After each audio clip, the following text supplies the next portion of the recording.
Assalamualaikum warahmatullahi wabarakatuh. Selamat pagi semuanya, anak. Apa kabar, anak-anak semuanya? Insya Allah sehat-sehat selalu ya. Hari ini materi pelajaran prakarya. Saya akan menjelaskan tentang pertanyaan yang kalian pertanyakan sebelum libur Ramadan kemarin. Oke, langsung saja kita mulai dari pertanyaan pertama. Yang pertama itu sebutkan pembagian limbah lunak. Pertanyaan dari Stefani Juliana Nampitupulu, kelas 74. Limbah lunak dapat dikelompokkan menjadi 3 bagian, yaitu yang pertama berdasarkan wujudnya. Limbah yang berdasarkan wujudnya ini dibagi lagi menjadi 3. Kemudian limbah berdasarkan wujudnya pertama sekali yaitu limbah cair. Limbah cair ini yaitu zat sisa yang wujudnya cair, contohnya minyak goreng, oli, kemudian air dari cucian. Itu termasuk limbah yang kita gunakan, yang kita hasilkan sehari-hari. Kemudian limbah padat.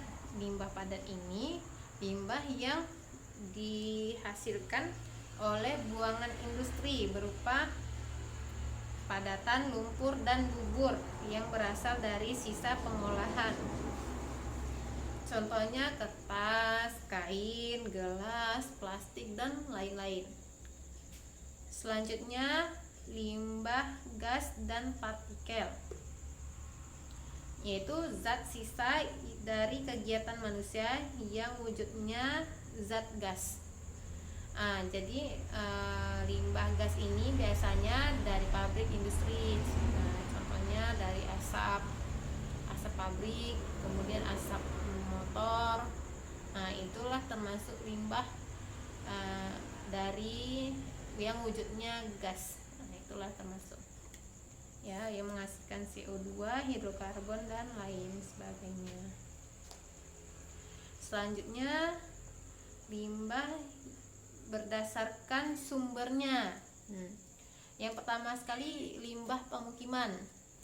Limbah pemukiman di sini contohnya sampah plastik, kemudian hasil yang sehari-hari kita gunakan, yang kita pakai, limbah pulpen, itu kan termasuk dari hasil pemukiman. Contohnya sampah plastik gitu. Kemudian limbah industri. Limbah industri ini limbah yang dihasilkan oleh industri, contohnya seperti kaca, kain. Itulah termasuk dari yang limbah berdasarkan industri, ya, sumbernya dari industri. Kemudian ada limbah pertanian.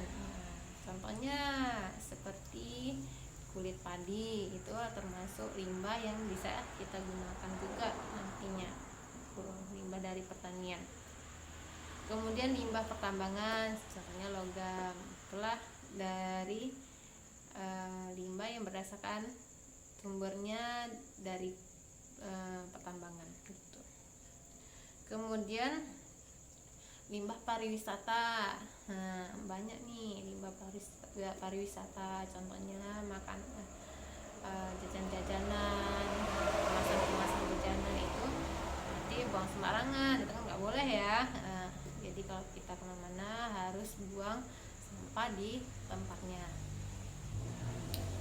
Kemudian limbah yang sumbernya dari medis, contohnya bekas jarum suntik, kemudian bekas perban gitu, kemudian bekas kapas, dan lain sebagainya. Itu seharusnya dikhususkan limbah-limbah seperti itu, tidak boleh sembarangan dibuangnya. Itulah contoh dari limbah yang berdasarkan sumbernya. Kemudian limbah berdasarkan senyawanya. Kalau limbah berdasarkan senyawanya terbagi menjadi dua, yaitu limbah organik dan anorganik. Anorganik. Limbah organik ini limbah yang dapat dengan mudah terurai. Nah, contohnya bekas makanan, kulit buah, itu termasuk limbah yang mudah terurai. Kalau limbah anorganik, dia limbah yang sulit sekali untuk diurai. Contohnya limbah plastik, kemudian limbah botol. Nah, itulah sangat sulit diurai. Makanya dari limbah anorganik ini sering kita daur ulang. Nah, itulah makanya. Itulah berbagai pembagian limbah lunak.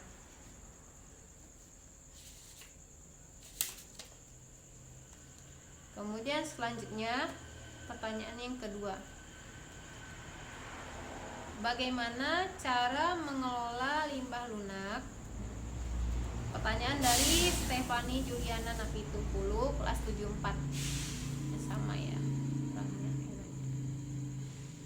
Ya, pengolahan limbah lunak ini mempunyai prinsip 3R.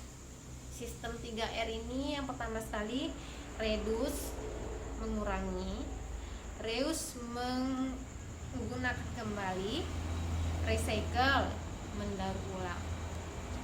Oke, reduce ini, reduce, R pertama reduce, mengurangi.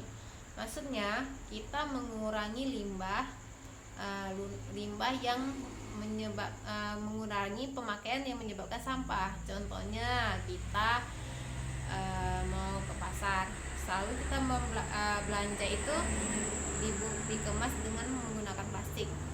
Jadi untuk menghemat plastik kita menggunakan kantong ini seperti kain, tapi bukan kain dia, teksturnya seperti tas juga, tas belanja ini. Jadi setiap pembelian kita nggak payah dibungkus lagi dengan plastik, jadi kita masukkanlah ke dalam tas untuk mengurangi limbah plastik. Yang kedua, prinsip reuse, yaitu menggunakan kembali. Contohnya kita minum aqua gelas ini setelah diminum pasti kan otomatis tempatnya ini kita buang.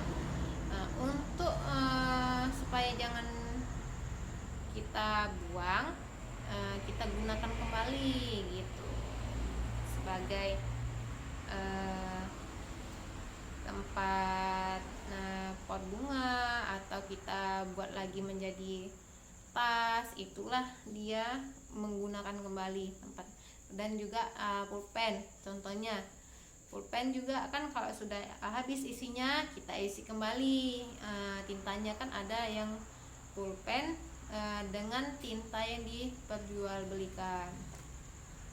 Itulah contoh dari prinsip reuse, menggunakan kembali bahan yang sudah menjadi sampah. Kemudian recycle, mendaur ulang. Maksud di sini banyak ya produksi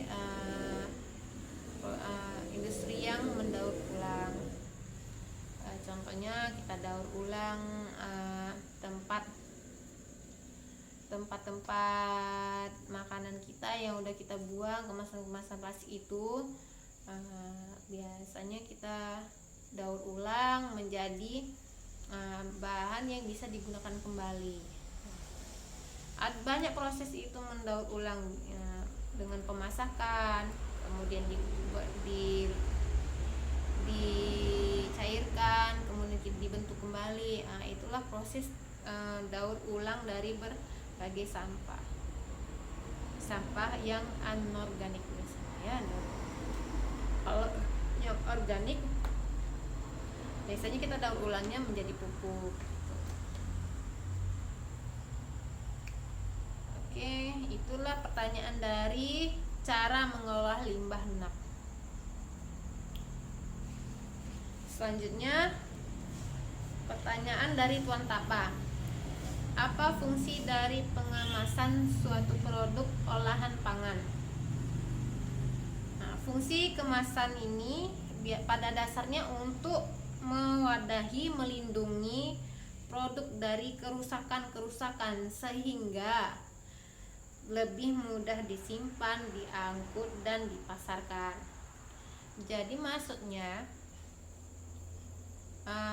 produk yang kita olahan pangan ini akan lebih terjaga keamanannya, tidak terkontaminasi, tidak mudah rusak. Makanya adalah kita kemas untuk dijual ke konsumen kita gitu. Nah, itulah fungsi dari kemasan olahan pangan. Oke. Selanjutnya, apa keunggulan tanaman obat yang dibudidayakan? Pertanyaan dari Tuan Tapa kelas 74.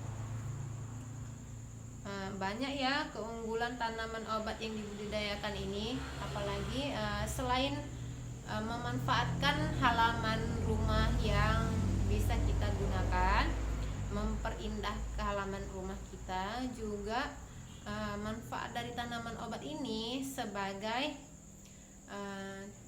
membuat obat herbal sendiri di rumah. Jadi bisa digunakan untuk pengobatan, juga bisa menghemat uang untuk berobat ke luar. Selain itu, tanaman obat yang di rumah ini kita bisa juga untuk membasmi hama dari tanaman lainnya gitu. Ada zat yang bisa menghambat hama dari tanaman luar gitu, tanaman lain, bukan tanaman obatnya gitu. Juga sebagai sumber pestisida alami oleh untuk tanaman lainnya gitu. Jadi tanaman obat ini sangat bagus ya kalau kita tanam di rumah. Kalau bisa kalian harus ada tanam di rumah masing-masing tanaman obat ini. Selain bagus untuk diri sendiri, juga dapat memperindah halaman rumah kita gitu. Oke, itu dari keunggulan tanaman obat yang kita budidayakan. Selanjutnya, apa manfaat daun sambiloto? Pertanyaan dari Amalia kelas 74. Daun sambiloto ini sangat bagus untuk menurunkan darah tinggi. Jadi buat kamu yang suka darah tinggi, suka marah-marah, boleh nih diminum daun sambiloto agar kita menjadi lebih sehat, tidak suka marah-marah, sering mengerjakan tugas, tidak malas. Nah, itulah manfaatnya. Tapi jangan banyak-banyak ya, nanti kalian darah rendah nggak boleh juga. Oke. Kemudian manfaatnya itu melindungi hati karena mengandung zat androgalapolit. Melindungi hati ini bukan melindungi untuk tercegahnya sakit hati yang sekarang ini ya, bukan ya. Melindungi hati maksudnya di hati kita nih, lever yang di dalam organ ini, bukan perasaan kita. Jadi daun sambiloto ini sangat bagus untuk menyehatkan lever kita, hati kita. Penyakit hati yang sering yang terdapat penyakit hati ini di lever itu ya, itu sakit hepatitis. Sakit hepatitis ini sangat bahaya, bisa menimbulkan kematian. Makanya dari daun sambiloto ini kita bisa menjaga lever kita, hati kita agar terjauh dari penyakit hepatitis ini. Kemudian bisa juga dan manfaatnya sebagai menahan pertumbuhan sel kanker. Jadi bagus daun sambiloto ini kita tanam di perkarangan rumah. Itu manfaat dari daun sambiloto. Selanjutnya Apa yang dimaksud dengan buah klimaterik? Pertanyaan dari Muhammad Royan Al-Mansurin, Sinaga kelas 73. Buah klimaterik ini buah yang sudah dipanen, cepat mengalami kematangan dan mengalami proses pembusukan. Jadi klimaterik ini buah klimaterik ini cepat mengalami pembusukan karena dia melalui proses respirasi. Proses respirasi ini yaitu suatu proses perombakan senyawa-senyawa organik oleh oksigen menjadi karbon dioksida. Contoh dari buah klimaterik ini yaitu buah manggis, buah alpukat, buah mangga, buah apel. Nah, itulah contoh dari buah klimaterik. Jadi kalau kalian beli buah, mau buah alpukat, jangan disimpan lama-lama walaupun kita sudah masukkan di kulkas. Jangka waktunya seminggu aja gitu ya. Jadi jangan lama-lama. Itulah yang dimaksud dengan buah klimaterik. Selanjutnya, apa yang dimaksud dengan buah tropis? Bagus ini pertanyaannya. Dari Muhammad Royan Al-Mansuri, Sinaga kelas 73. Buah tropis ini adalah buah yang tumbuh di iklim hangat atau panas, nggak terlalu panas banget juga. Jadi suhu yang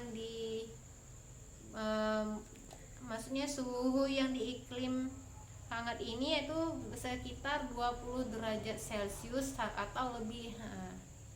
Nah, buah ini akan tumbuh dan berbuah dalam iklim suhu tersebut. Itulah namanya buah tropis.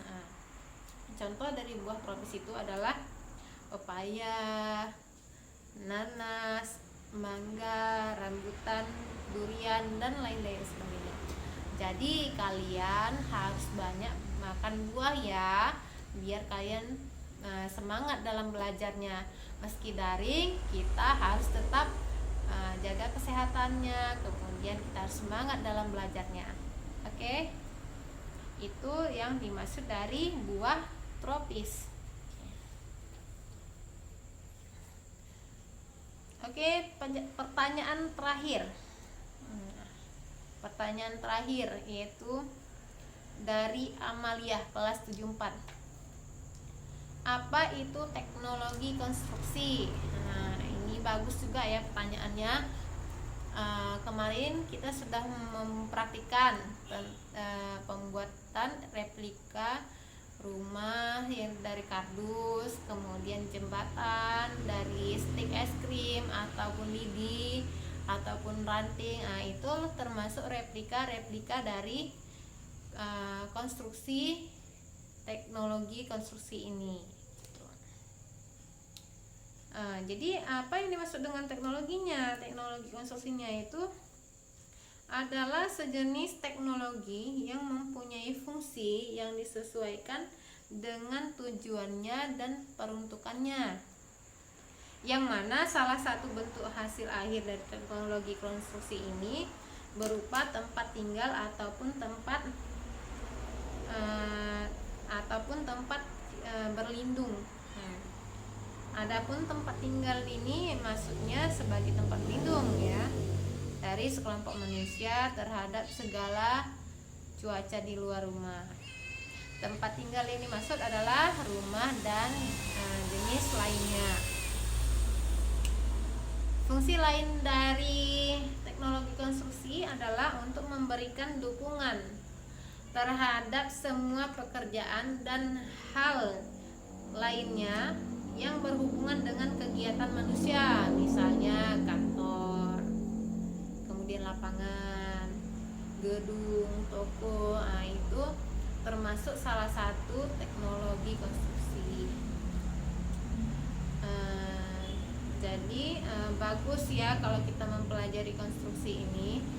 Jadi kita tahu bagian-bagiannya, cara mengukurnya gitu. Ada juga teknologi konstruksi yang memberikan kemudahan transportasi dan komunikasi ke dalam bentuk-bentuk konstruksi seperti jalan, rel kereta api, jembatan, dan lain sebagainya. Itulah termasuk dari teknologi konstruksi. Manfaatnya sangat bagus teknologi konstruksi itu. Oke, itu aja penjelasan dari pertanyaan yang kamu berikan kepada saya minggu yang lalu sebelum libur lebaran. Oke, setelah kamu mendengarkan video saya, seperti biasa diringkas, dicatat apa yang saya jelaskan, kemudian laporkan ke WA saya. Jangan lupa nama, kelas, dan tanggal untuk hari ini ya. Oke, terima kasih. Begitu saja saya akhiri. Wabillahi taufiq wal hidayah. Assalamualaikum warahmatullahi wabarakatuh. Selamat pagi buat semuanya.